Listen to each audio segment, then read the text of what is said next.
Procès Moutamba, voici l'essentiel à retenir, partie 3.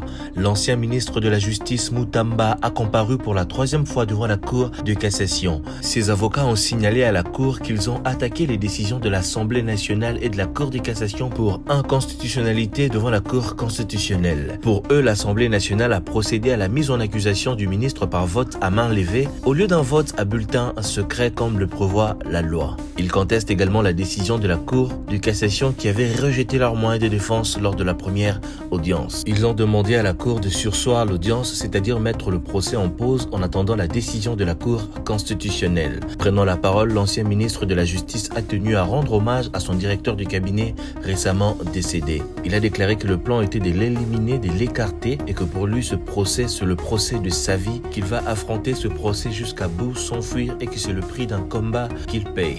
Il a souligné que les épreuves qui nous arrivent ne sont pas toujours là pour nous enfoncer, mais ça peut être un tremplin et que l'unique façon de déclarer son innocence, c'est d'affronter cette réalité. Le ministère public s'est opposé à la surséance de l'audience. D'après lui, la partie Moutamba cherche à retarder le procès. Le peuple veut savoir comment son argent est géré et la Cour constitutionnelle a été saisie par voie d'action alors qu'il aurait fallu une voie d'exception. L'ancien ministre Moutamba a quant à lui déploré le fait que le ministère public est pressé en précisant que c'est à cause de cette précipitation que des erreurs ont été commises. Voilà pourquoi il est là. Il a souligné que l'histoire va nous juger sévèrement par rapport à ça. Il a précisé qu'il est jugé en premier et en dernier ressort et qu'il n'aura pas une deuxième chance et que les choses doivent être prises au sérieux car les juges ont la vie et la mort politique entre leurs mains. Les juges ont rejeté toutes les requêtes soulevées par la partie Moutamba. Alors que les juges ont posé certaines questions à l'ancien ministre, le prévenu a demandé une remise, un report du procès car il devait prendre ses médicaments à 16h et se reposer car il est